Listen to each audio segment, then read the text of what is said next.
Yo, what's good guys, Gurren Gaming here, bringing you guys for season 3 episode 14 of our top 10s. And this week, even though it's getting closer and closer to Christmas, I thought I'd do the saddest anime moments, but I didn't really have any other topics to go on. And I know I should be really doing this because it's Christmas time, we should be thinking happy days, woo, but had no other ones to do. I had all this planned already, so episode 15 I could have swapped with this one, but it doesn't matter now. But still, we're here and we're going to be discussing my personal top 10 saddest anime moments. Remember, these are all my opinions, so don't get mad if you think these are all incorrect. So yeah, without further ado, let's get on with it, shall we? At number 10, we have Sojiro's Past from Rurouni Kenshin. I think I'm pronouncing that right, but still, yes, I have watched this anime. Most of these animes I have watched, there's probably a few that I haven't, but still, this anime I have watched. And his backstory was pretty dark, literally. I don't know if his family were dead, but still, I think he was raised by some rice family, like he had to work for it, and he was the only one technically working and all that shit. And they were bullying him, beating him up. And then he met Shishio, and then things started to change, and then he got told, like, only the fittest survive, if you know what I mean. And then on top of that is literally like, after that they found out that he helped a manslayer literally like survive and helped him like live, basically they wanted to literally murder him. So what he did, he awakened, he literally killed his entire like adoptive family, I suppose if you want to call it that, and literally went with Shishio after that. And literally that past was so dark. And then after that, when he fought Kenshin, it was literally like he had like, what's it called, an epiphany right there. And on top of that, it literally was just too much, man. He had an epiphany right then and there. He says, I've been living life all wrong. He didn't know what he was doing. He didn't show any emotions. Like, what kind of kid doesn't show emotions? He's like, I don't know how old he is. He's like 15, 16 years old. I don't know. He was a kid when he met Shishio, so bloody hell. What kind of past has he been living? Or what kind of life has he been living? Jesus Christ, man. I feel bad for this kid. At number 9, we have Natsu and Grey's Pain. Now, I put both of them on this list because they sort of went through the exact same thing, so it wasn't any point of going like any more in depth with both of them in like the same top 10. But still, they're both in this position because they both lost their fathers. Natsu lost Igneo. He literally saw Igneo get literally ripped in half by Acnologia, and Grey lost Silva, which was his father, after finding out he was alive all this time, and he just lost him after that and gained Demon Slaying powers. Literally, the loss of a parent or a father, if in their case, is really hard. Like, if I were to lose like anyone in my family, I would literally be out. I literally wouldn't know what to do. These guys, they literally had to focus their emotions. Not even focus their emotions. They didn't even get time to grieve that much. Natsu was crying like mad. Grey literally was like leaning on Juvia the entire time. Well, not on Juvia the entire time. Towards the end, I'd say he was leaning on Juvia. But literally, he was trying to like make his father's wish a reality. So Natsu's wish is to get END, which, wink wink nudge nudge, if you don't know, Natsu is END, but still you don't know that. And it's to get END and defeat Acnologia, whereas Grey, he has to defeat and kill END, and his father's wishes will be passed, well, not passed on, what do you want to call it? His father's wishes will be like obtained, succeeded, that's it, that's what I want to call it. So yeah, losing a parent or losing a loved one is literally the hardest thing anyone can go through. It's just, man, half of these top 10s are going to be really hard for me to say because they're so sad, most of them, god damn. At number 8, we have Ace's death from One Piece. Now, just so you guys know, I do not watch One Piece. I just know, I've seen this clip before, and bloody hell, I'm pretty sure, if I've got this right, Luffy and Ace, excuse me, Luffy and Ace were brothers. Oh my god, my throat. So yeah, they were brothers, and literally Luffy had to watch his brother sacrifice himself to save him, literally. Like, he thought he could literally take it, because I'm pretty sure Ace's attacks are, he's a fire user, and he can take all fire attacks, he becomes fire, but then there was this one fire attack he just couldn't take. And he literally saved his brother, and Luffy then had to hold his brother in his arms and while he was dead, and that was just the saddest thing. Literally watching your brother sacrifice himself, sorry, just to save you. That was literally so hard. Like, I wouldn't be able to do that if I were in either of their cases. Like, if I had to watch or sacrifice myself, I couldn't do any of that. Literally, that would have been literally the most difficult thing I would have had to go through. I would not be able to do that 100%, man. That was just hard. And on top of that, I'm pretty sure Ace was like one of their strongest like members of their little crew, because I'm pretty sure One Piece is about pirates, so I'm not 100% sure because I don't watch One Piece. So yeah, and on top of that, that's just a sad thing. Watching your brother die, like I said in the last in number 9, watching the death or having the death of a loved one or brother, father, parents, anyone. Literally, that's probably the most hardest thing anyone can ever go through, and especially having to watch it as well. God damn, that's just too hard for me to go through.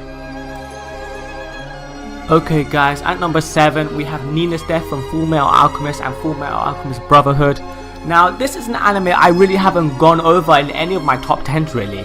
This anime is literally been swept aside. I have watched both Full Metal Alchemist and Brotherhood. I watched both of them for some reason, I just don't know why. I'm weird like that, I just like to watch both of them. Both completely different by the way, but anyway, that's enough about that. So yeah, her death was completely, literally, just not even inevitable. She didn't even have to die. Like, if her father, her nut-job father, didn't literally transform her into a chimera, she would still be alive. She would be without a father, yeah, but she would still be alive right now. And on top of that, she got fused with her dog. So how is anyone supposed to go through that? Like, she's trying to, like, oh god, it's just so hard to speak about this, man, because things like this I'm not really good at. Like, god damn, man, it's just too hard.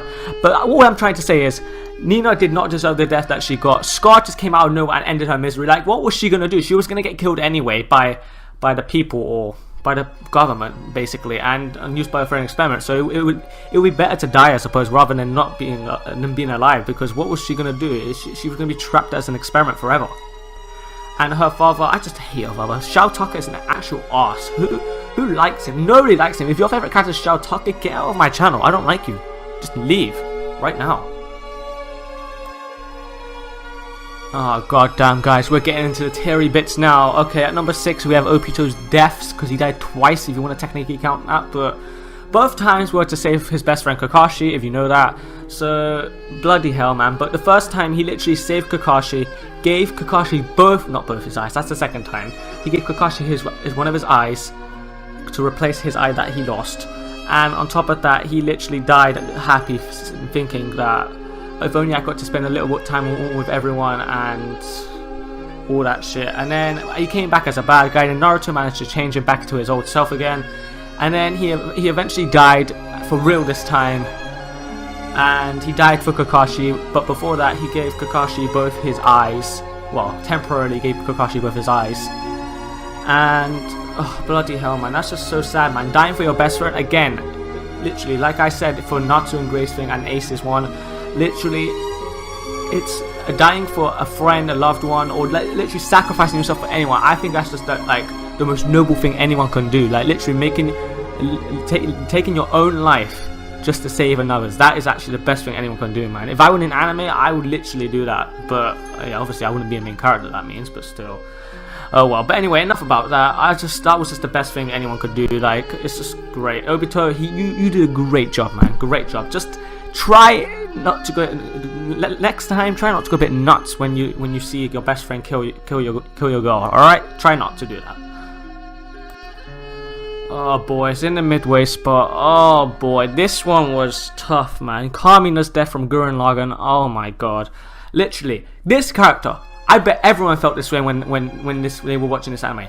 You would get attached to this character so quickly. He was such a likable character that literally anyone would get attached to him. And then literally, I think it was about episode 5, like not even episode 4 or 5, he died, I'm pretty sure. He wasn't in the anime that long, he was supposed to be a main character. I'm pretty sure him and Simone, whatever his name is, I think that's his name, were brothers. I think they were, I don't know, I don't think they were real brothers, but they treated each other as they were, but still.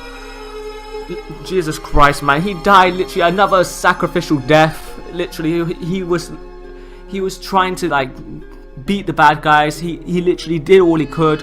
And on top of that, he actually managed to defeat the bad guys as well, but he actually lost his life that day. Oh boy.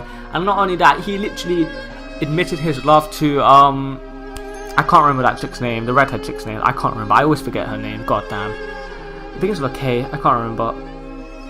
Something like that, but anyway, it don't matter. But still, after he made his love to her, he literally was or maybe they both did it neutrally, but I don't know, but still, literally he made a vow to come back alive. And on top of that, he didn't. He broke his promise What is it, man? Oh my god, that's just too sad, man. How can...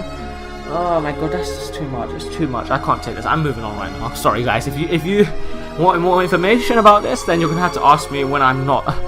When I'm literally back up and, like, working again, because I can't take this. Oh boy. Excuse me. Oh my god. Number 4, we have Itachi Suffering.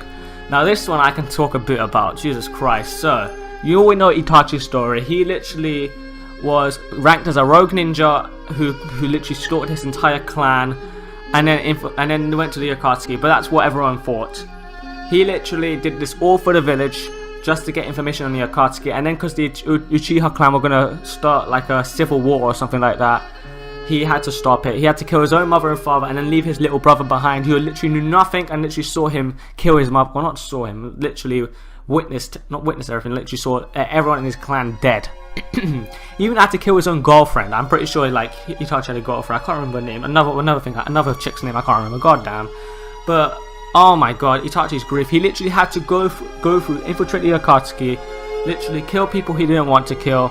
He had to like hurt his brother multiple times. He had to fight his brother one final time, and then he, at the end of it, when he finally died, he literally said, "Sorry, Sasuke, this is going to be the last time." Oh my god, but seriously, if Sasuke knew the truth, he wanted to literally gain revenge or get revenge, on the Leaf Village for doing this to his brother. And then, oh my god, he literally saw his brother again when he was reanimated. And oh boy, that just makes things even worse. Literally, his brother explained everything, and he saw how Itachi was crying. He literally was literally grieving to do this. He didn't want to do this, but he had to, man. He had to protect the village, protect his brother, protect everyone. Now, if there was a shinobi to become Hokage, Itachi would have been that guy. He literally would have been one of the only Uchihas to become Hokage if he didn't go down the dark path he did. After all the sacrifices he made, he deserves to become Hokage, but unfortunately he's dead now, so nothing much we can do about it. And then Sasuke decided to go completely nuts and wanted to kill everyone. So that's how the story ends. But Itachi's suffering completely. Oh my god, it's just so much. Everything he did, everything for his little brother and the entire world. This is a real G right here, a real G. Okay, guys, into the top 3, and at number 3 we have L's death from Death Note. Oh boy, L's death was so hard to go through. Literally, he was actually my favorite character from Death Note. I know that's kind of a bit like, what's the word? I'm not stereotypical, but what's the word? Like a bit like he's that main character. He's not. What's it called?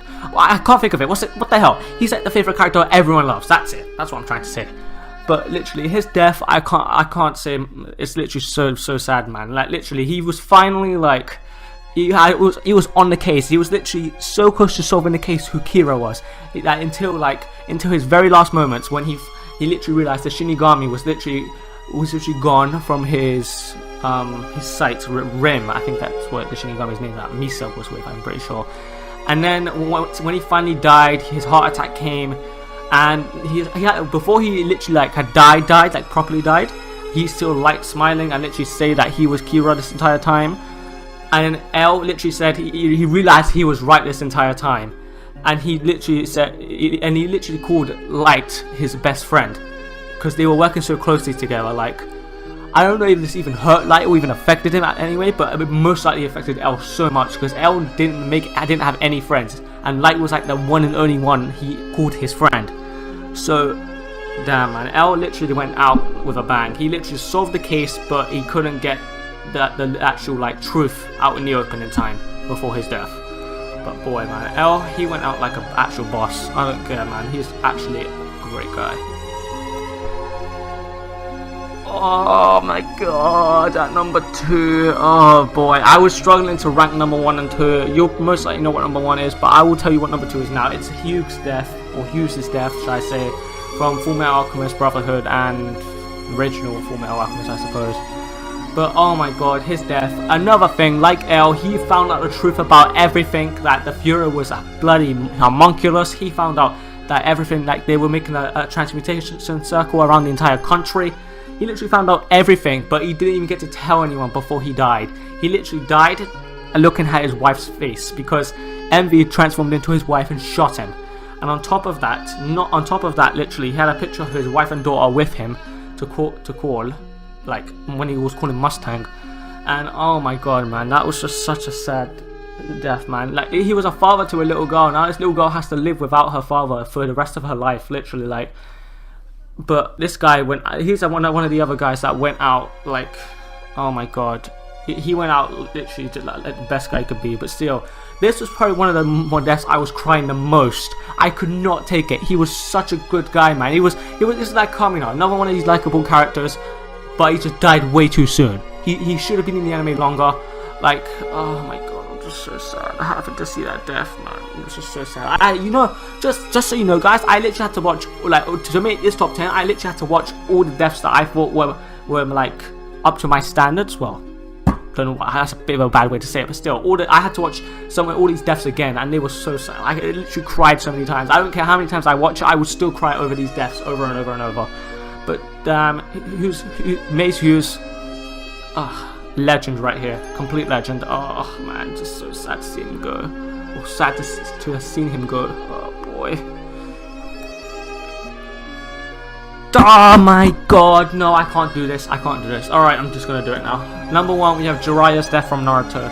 Oh my god. Literally, Jiraiya was one of the most iconic characters in any anime. Literally, if you were to ask anyone if they were to do their own top 10 of literally like anime deaths or like anime sad moments, literally Jiraiya would be at number 1 nearly on every top 10. There would be those few people that would say no. There's one other guy whose death was most sad. But Jiraiya, he literally went out like an actual champ, man. On top of that, he died to his own student. That's the most iconic part about it, or ironic part, sorry, I said iconic, didn't I? Ironic part about it, he died to his own student. He died to 3 of his students, if you want to count it, because Conan wasn't really involved. Pain or Nagato was using Yahiko's face, so he literally died to both his students. All 3 of his students took part in his death, literally. That is the most saddest thing. On top of that, he left Naruto. He didn't even get to finish training Naruto. And on top of that, it wasn't like Jiraiya like a father or a grandson to Naruto. That's it. Or grandfather. I say grandson. Like, literally, he was such. Oh my god, he was such a good character, man. On top, we're gonna miss his pervy sage guy, man. We're gonna miss the perviness he shows. Oh my god. Literally, I know Naruto's an old anime. I watched it. I finished watching it like so many years ago already, but like 2 years ago I think I finished watching it. But Jesus Christ, man, he was such a good guy, man. I don't care, man. Jiraiya literally was the number 1 character in Naruto that literally was the most likable in any anime ever. This is probably the best character to. I just can't. I can't do this anymore. I literally have tears coming out of my eyes just speaking about this. Oh boy, I can't take this. It's too much. Oh boy, guys. Alright, I'm better now. I'm back. Alright. Okay, that's gonna be it for this top 10, guys. I hope you've enjoyed. I know I should be crying this much near Christmas time, but bloody hell. This top 10 was so difficult to make because of all the sad moments and deaths and everything that happened within all these animes.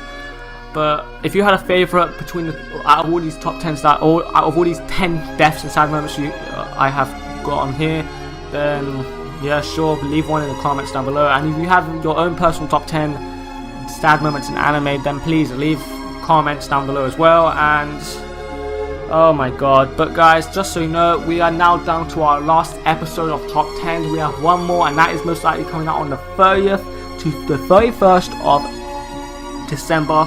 So sometime next week we will be having our final top 10 of the 3rd season. I hope you've enjoyed, guys. I'm Lucarimex Gaming. I will see you guys in another video I make. And I'm now gonna go wipe my tears. Peace out, guys.